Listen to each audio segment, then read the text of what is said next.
ए बीच में एक समाजवादी गीत लेके आए। गरीबन के, किसानन के, मजदूरन के दिल के आवाज बा। कि हम ना कहिला, पूरा देश को गरीब जनता कहता।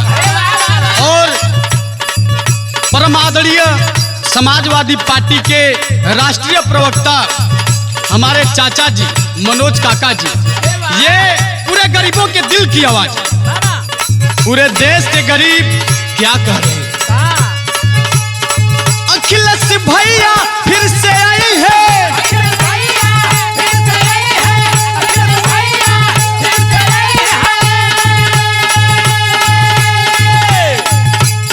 2022 में कुर्सी ऊपर है।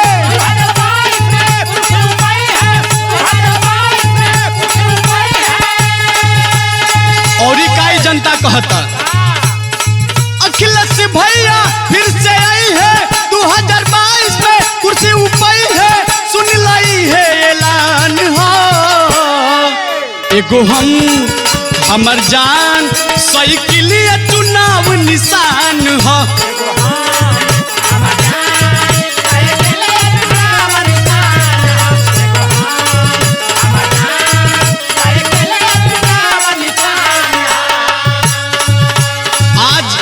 देश में कोरोना महामारी से गरीब जनता मर रही है और ये भाजपा के लोग जिंदगी भर झूठ बोलने का काम किए हैं।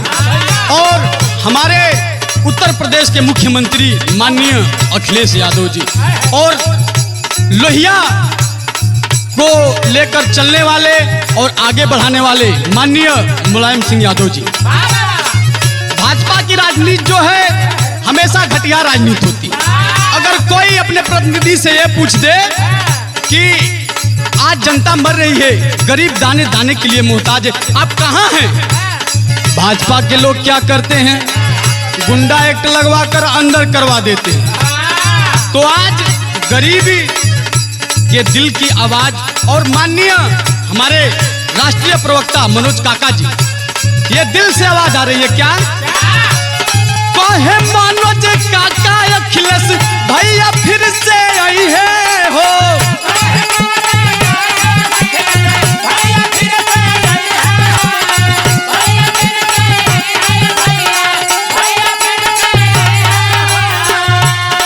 और समाजवाद के दिल में लेके देशवा के बचाई है हो।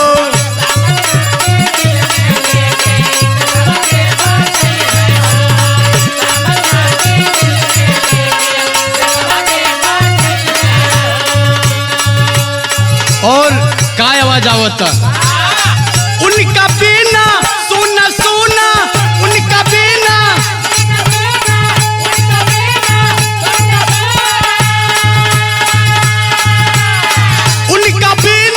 सुना सुना लगत पूरा जहान हो। एगो हमर जान साइकिलिया चुनाव निशान हो।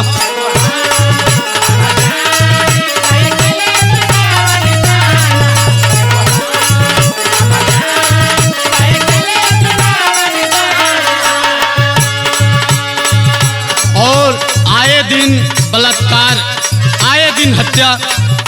अभी हमारे चाचा जी जितने भी इस देश के नौजवान हैं, उनको बोले थे कि अपना इकबाल कायम करिए। अरे पार्टियां तो आती रहती हैं, जाती रहती हैं, लेकिन एक उत्तर प्रदेश के पुलिस का कर्तव्य क्या होता है, उसको आप लोग अच्छा से निभाइए। और विकास जैसे दुर्दांत अपराधी को भाजपा के लोग ऐसे इनकाउंटर करते हैं, हमको तो कहने में भी बहुत शर्म आता है। ऐसा लगता है जैसे कोई नया डायरेक्टर कोई पिक्चर बना रहा है और कहते हैं कि बेटी बचाओ बेटी पढ़ाओ, लेकिन आज कहाँ रुक रहा है बलात्कार? मोदी जी और योगी जी। और योगी जी जो है कि पूरे देश के कहते हैं कि गौ माता। अभी हमारे पूर्व विधायक माननीय मनोज कुमार सिंह डब्लू जी एक गौशाले में गए थे और वहां पर कहीं गौ माता मर रही हैं, वहीं पर कहीं गौ माता सड़ रही हैं और गौ माता वहीं पर खा भी रही हैं। ऐसा हालत और ऐसा माहौल वहां का था, देखने के बाद रोआ कांप जाता। तो देश की जनता दुखद वेदना को सह सह कर परेशान हो गई है और क्या कहती है, देश के जनता कहे भैया गुंडन के सरकार हो,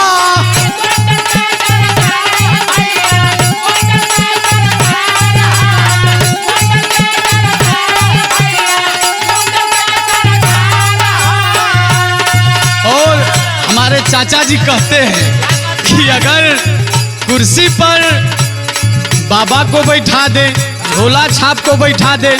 मोदी जी कहे थे अच्छे दिन आए थे और एक बात और कहे थे कि झोला लेकर आए हैं और झोला लेकर ए भैया हम बताइला कि झोला लेके ना जाई हैं।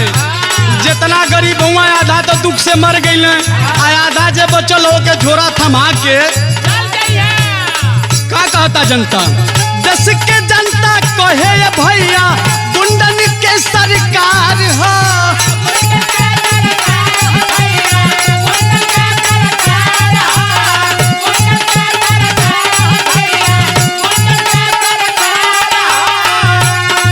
और जोगी बाबा के बारे में तो दुनिया जानत। योगी राज में साढ़ बस चरी है, बेटिन के होती बलात्कार हो,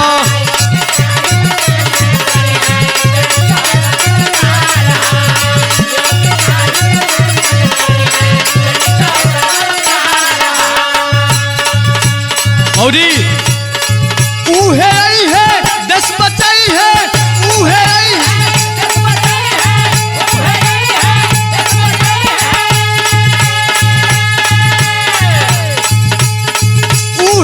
है देश बचाई है, उन्हीं के इंतजार हो। एगो हमर जान सही के लिए चुनाव निशान हो, एगो हमर जान सही के लिए